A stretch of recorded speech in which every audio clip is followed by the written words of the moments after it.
Hey everyone, and welcome to This Explainer. I am absolutely pumped you're here today because we are diving into something truly magical. We're going to explore the spectacular intersection of artistic techniques and cinematic storytelling, specifically focusing on the breathtaking realms of anime and cyberpunk media.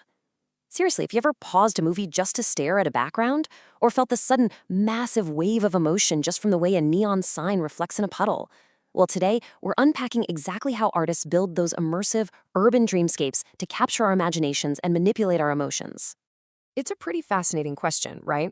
Why do simple shapes, maybe some moving lines or just blocks of color, actually have the power to make us cry or feel profound isolation or even incredible joy? Well, let's dive right into this.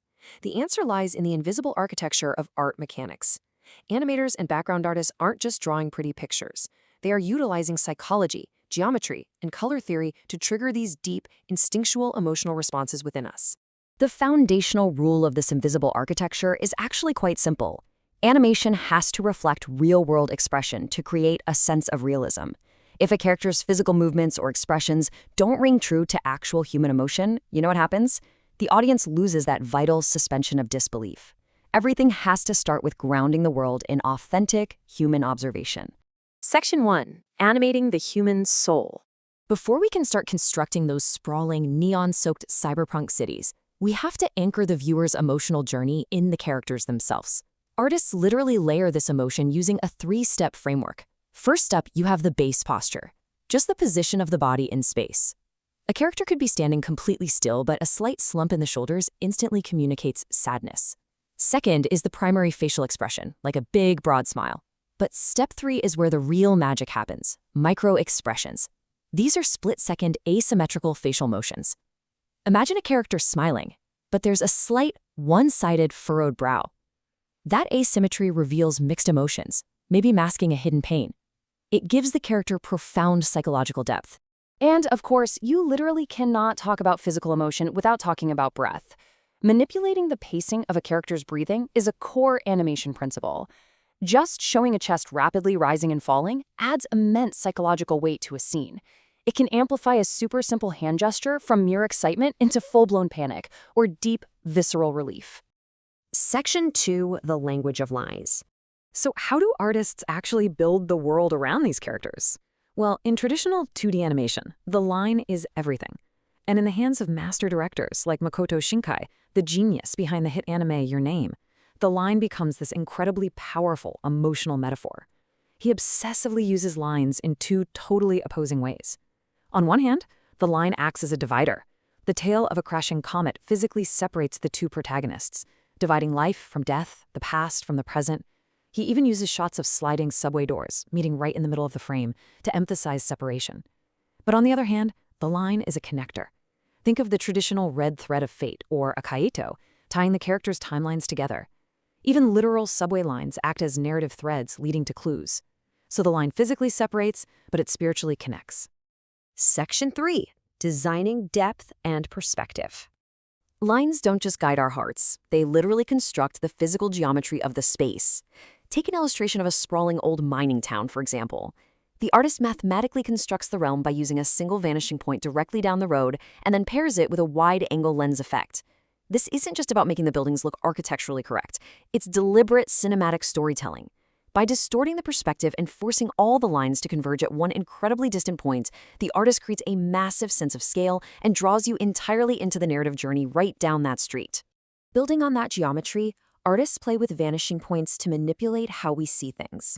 Adding a second vanishing point creates a two-point perspective, which provides a much more realistic, edge-on view of an object, giving it real tangible volume. But artists also use a fascinating trick where they treat abstract shapes in a landscape almost like flat puzzle pieces. By breaking down complex textures into simple, overlapping shapes, they create layered depth cues.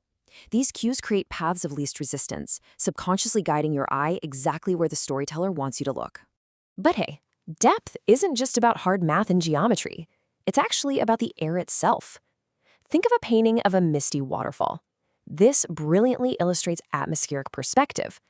As objects get further away, light rays physically scatter through moisture particles in the air, making distant elements less saturated, far less detailed, and more opaque. It essentially creates an optical bokeh effect, that aesthetically pleasing out-of-focus blur you see in high-end photography. Artists use this heavily in animation to mirror feelings of mystery, vastness, or even deep, poignant isolation.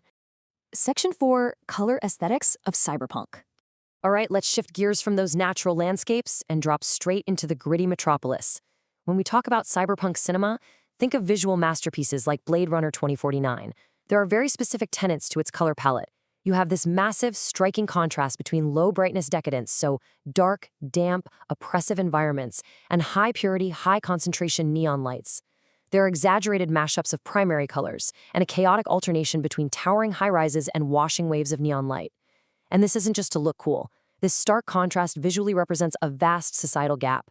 The dark, messy, noisy reality of the lower-class markets violently clashing against the high-tech, pristine perfection of the corporate elites.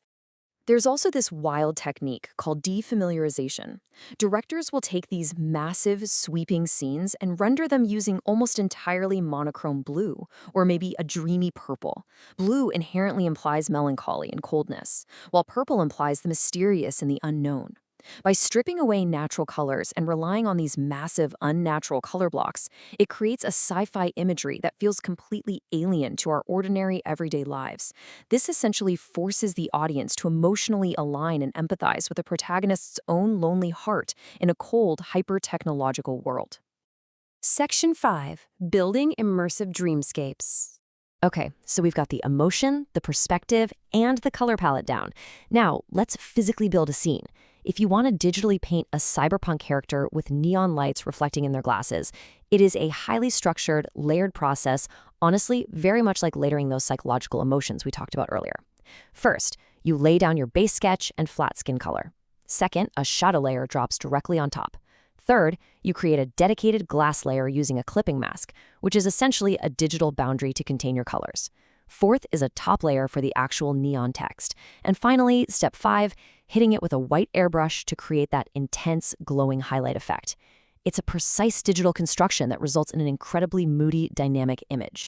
And when framing out that broader world, artists lean heavily on repetition to really anchor us in the space. Notice how a piece can utilize both that atmospheric perspective we learned about, the misty background fading away, and repeating elements. Think of power lines and electricity pylons. By placing big, medium, and small repeating objects stretching infinitely into the distance, the artist establishes a massive, totally believable scale. It creates an emotional, moody landscape that practically invites you to step right inside.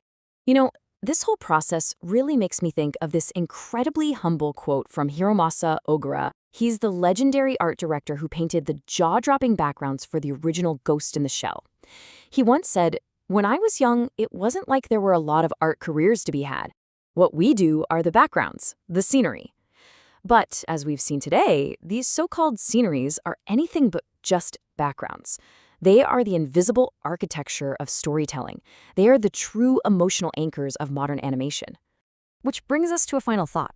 Throughout all these stunning films and artworks, boundaries are constantly being drawn, whether it's a harsh line of perspective, a buzzing neon glow separating the rich and poor, or an invisible emotional wall holding a character back. The line is there.